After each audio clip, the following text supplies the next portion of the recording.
सारा व्यर्थ चला गया। पुण्य को पाप में बदलने में एक क्षण लगता है, पुण्य को पाप में बदलने में एक क्षण लगता है। मैंने कल भी कहा था, इसलिए कभी भी पाप और पापियों का समर्थन नहीं करना। पता नहीं किस रूप में कर्म तुम्हारा क्या फल देने आ जाए। श्रेष्ठियों को भी मैंने कहा था, हाँ, कि कब तुम्हारे हीरे जवाहरात कौड़ियों में बदल जाएं। सत्य को छोड़ दिया तो सोच लो, जब राजा वसु का सिंहासन धस गया तुरंत, तो तुम्हारी क्या दुर्गति होगी। हाँ, तुम जूरी कमेटी में बैठे थे, तुम्हारे सामने सत्य आया था, उस सत्य को तुम क्यों नहीं बोल रहे हो, बताओ, उद्घाटित करो। जो दोषी है उसे दोषी कहने का साहस तो करो, जो सत्य है उसको सत्य कहने का साहस तो करो। दूध का दूध और पानी का पानी। याद रखना, कर्म सिद्धांत है। कर्म ने तुम्हें न्यायालय की उस गद्दी पर बैठाया है। सुनो, संविधान का एक नियम है, जो हाई कोर्ट के जज होते हैं ना, उनको भी महाभियोग लगा करके अलग किया जा सकता है, सिद्धांत है। वैसे छोटे मोटे उनके ऊपर अभियोग नहीं लगते हैं। जब वह अपने उस न्याय में कहीं गलती करता है, चूकता है सत्य को उद्घाटित करने में, तो एक कमेटी बैठती है। वह कमेटी उस सत्य को सिद्ध करती है कि नहीं, इन न्यायाधीश ने सत्य को दबाया है और असत्य का समर्थन किया है, और उनके ऊपर महाभियोग लगा दिया जाता है। टीआई साहब, कौन सा महाभियोग लगता है, और महाभियोग लगा करके तुरंत उनको उस पद से हटा दिया जाता है। इस न्याय की गद्दी में बैठने का अधिकार तुम्हें नहीं है।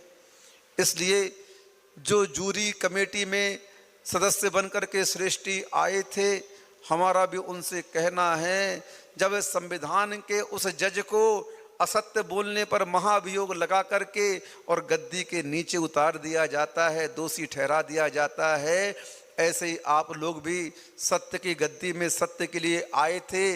यहाँ कर्म का महाभियोग लगेगा, कह दे रहा हूं मैं। यहाँ पर महाभियोग तुम्हारे लिए श्रावक नहीं लगाएगा, यहाँ पर महाभियोग कर्म लगाएगा आपके ऊपर। वो कर्म ऐसा महाभियोग लगाएगा कि श्रेष्ठी की गद्दी से आपको नीचे उतरना पड़ेगा। कर्म कभी भी किसी के छोड़ेगा नहीं।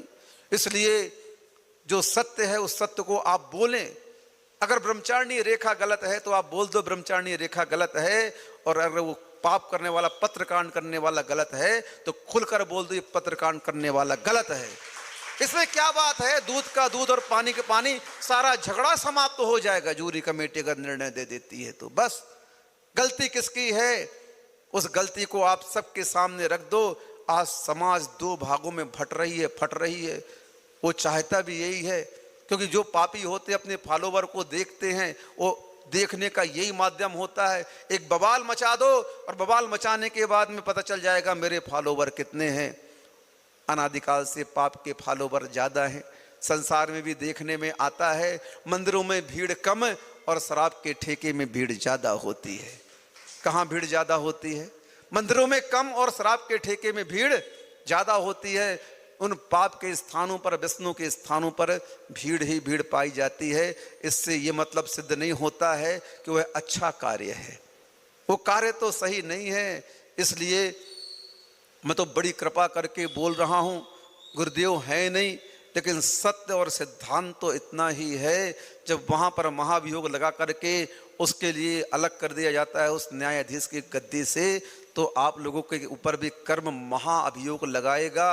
और कर्म महाअभियोग लगा दिया तो कहीं के नहीं बचोगे। याद रखना इस बात को। मैं तो हमेशा कह रहा हूँ और आगे भी कहता रहूँगा, सत्य जो है सत्य को साथ में ले आओ। दूध का दूध कर दो, पानी का पानी कर दो। अगर मेरे गुरुदेव सही हैं तो आप गुरुदेव का पक्ष ले लो, वो पापी सही है तो पापी का पक्ष ले लो। फिर कर्म सिद्धांत तो अपने आप में निर्णय करेगा ही करेगा, आज नहीं तो कल।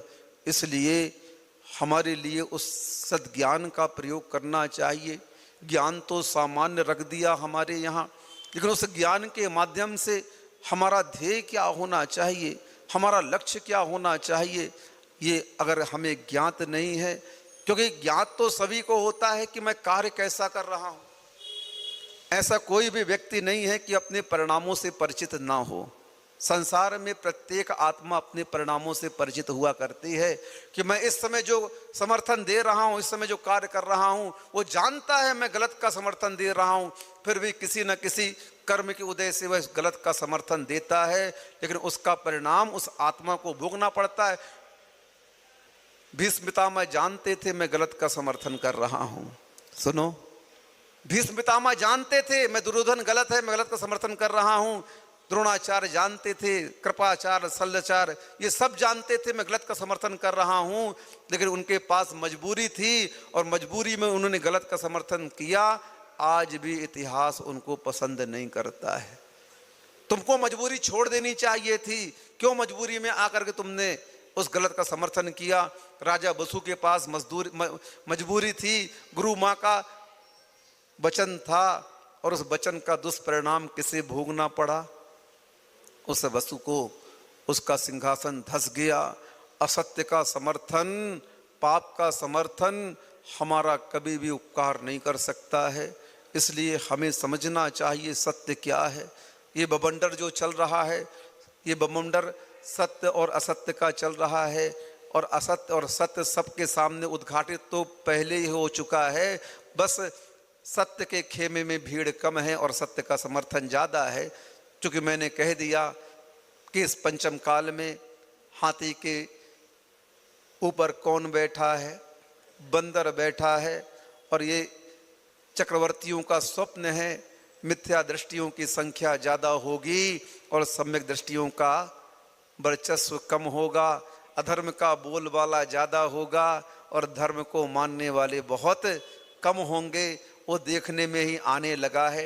ये बड़े बड़े श्रेष्ठी जो आचार्य श्री का दंभ भरते थे, आज मौन बैठे हैं। ये देख करके आश्चर्य होता है।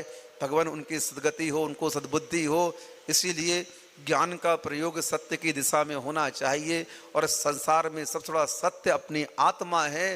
जिस ज्ञान के माध्यम से आत्म उद्धार के परिणाम नहीं आते हैं, वह ज्ञान मिथ्या ज्ञान की श्रेणी में रख दिया। हमारे लिए अज्ञानी कहा।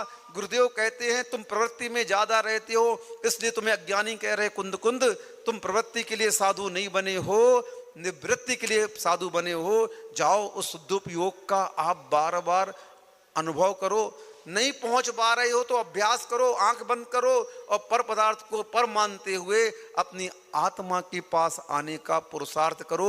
बार बार अभ्यास करोगे तब वह अभ्यास कहीं एक बार सफल होता है, तो एक बार सफल होने पर उस अभ्यास का फल केवल ज्ञान की प्राप्ति कही गई है। उसके बिना केवल ज्ञान की प्राप्ति हो नहीं सकती है। उस सदुपयोग का पुरुषार्थ करते रहो। प्रवृत्ति में कम और निवृत्ति में ज्यादा समय दो। ज्ञान का प्रयोग पर पदार्थों को हटाने में करो। किसको में करो? ज्ञान का प्रयोग पर पदार्थों को हटाने में करो। जितना जितना पर पदार्थ आपसे अलग होते जाएंगे, उतना उतना तुम अपनी आत्मा के निकट आते जाओगे। और जितना जितना आत्मा के निकट आओगे, उतना उतना आत्मा का स्वभाव प्रकट होता जाएगा। और आत्मा का स्वभाव प्रकट होते ही वह आत्मा का जो छाई ज्ञान है, केवल ज्ञान है, वह प्रकट हो जाएगा। और वह ज्ञान एक बार प्रकट हो गया, उसकी ज्योति कभी भी समाप्त नहीं होती है। ज्ञान का प्रयोग निज की यात्रा के लिए होता है मोक्ष मार्ग में, न कि पर पदार्थों के लिए। इसलिए निज क्या है, पर क्या है, इस बात का ज्ञान अगर हमें नहीं है तो हमारा श्रमणत्वपना, हमारा व्रतों का पालन और हमारा सम्यक दर्शन, पूजा पाठ, क्रिया आदि सब व्यर्थ माने जाते हैं। इन सभी क्रियाओं के पीछे आत्मा ही एक मुख्य प्रयोजन, लक्ष्य, इंटेंशन होना चाहिए, तभी उस क्रिया को हम समीचीन कह सकते हैं। नहीं तो ज्ञान सामान्य है, ज्ञान पर की ओर जाएगा तो मिथ्या बन जाएगा, और ज्ञान निज की ओर आएगा तो सम्यक बन जाएगा।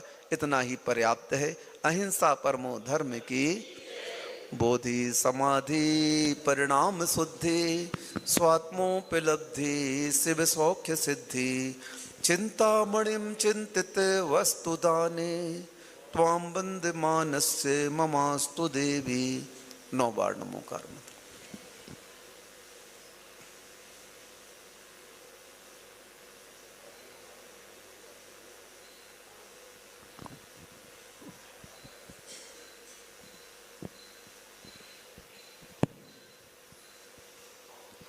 द्वादशंग शिवानी माता की जय।